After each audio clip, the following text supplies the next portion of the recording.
tout le monde. Good morning. Hello, As everyone. Donald Trump was officially inaugurated yesterday as President of the United States, my cabinet and I have gathered here with a singular focus: upholding our long-standing friendship with the United States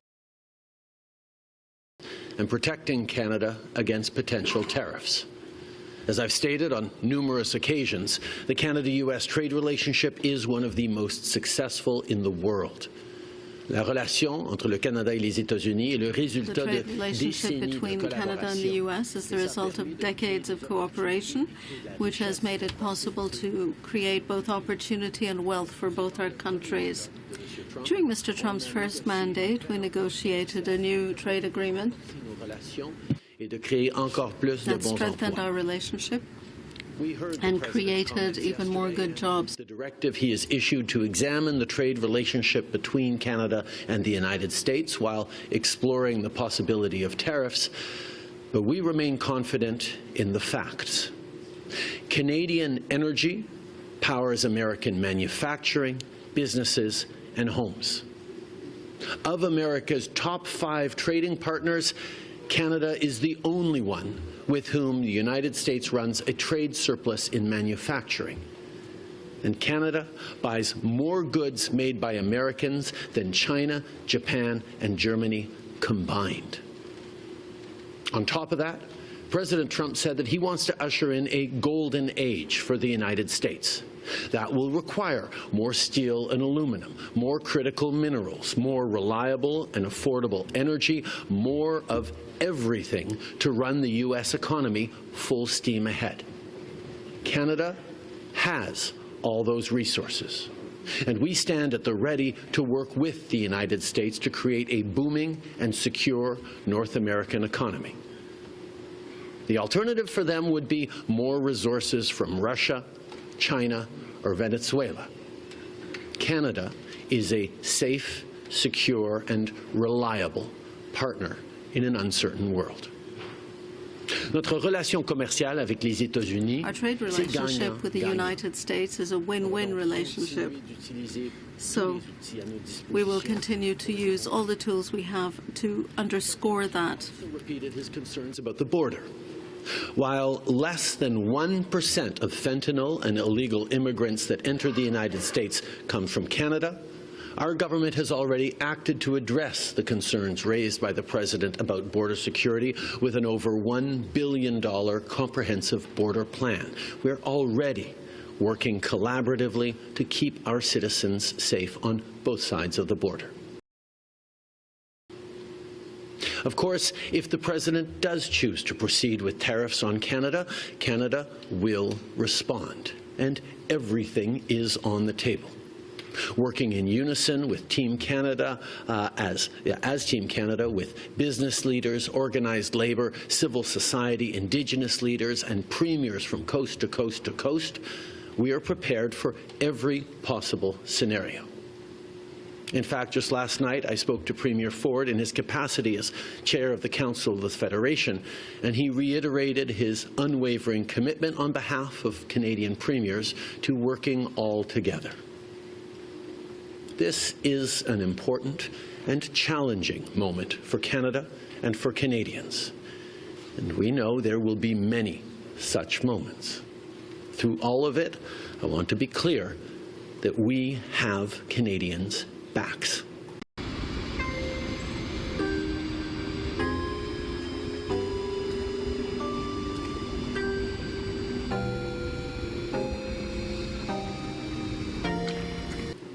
Notre gouvernement va toujours être là pour défendre le Our Canada. government will always be there to defend Canada, our workers, our businesses, our economy, and our sovereignty.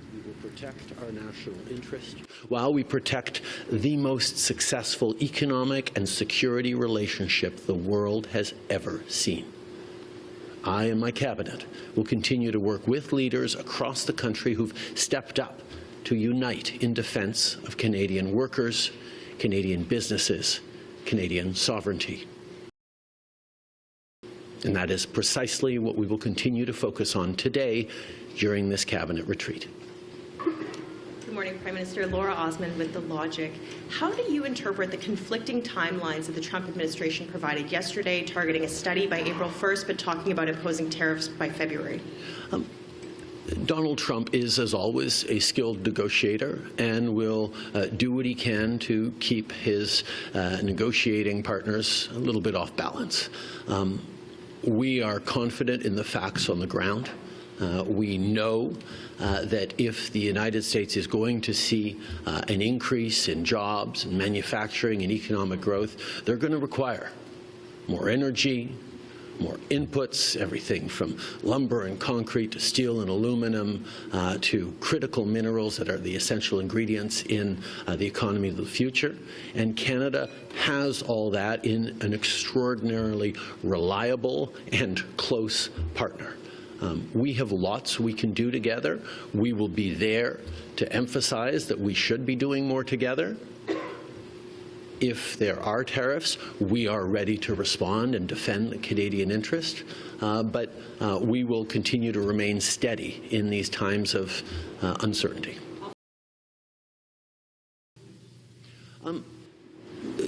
Border issues are an issue for Americans, but also for Canadians. We know that whether it's illegal guns or a range of illegal drugs flowing northwards across that border, whether it's migration or potential migration going in either ways in irregular fashions across our border, it is in the interest of Canadians as well as Americans that we continue to step up on reinforcing our border measures and the integrity and the control that we have. That's why we have been investing in protecting our borders over the past number of months and years, and why this $1 billion package is, yes, about the American incoming administration, but it's also about Canadians being safe in a more uncertain world. Prime Minister Ryan Templeton, Toronto Star. You said earlier that everything is on the table. I assume that includes fully matching the 25% tariffs the Trump administration is proposing. How quickly do you think the Canadian government could ramp that up? And if you do have to take that measure, isn't it Canadian consumers who will feel the brunt of that?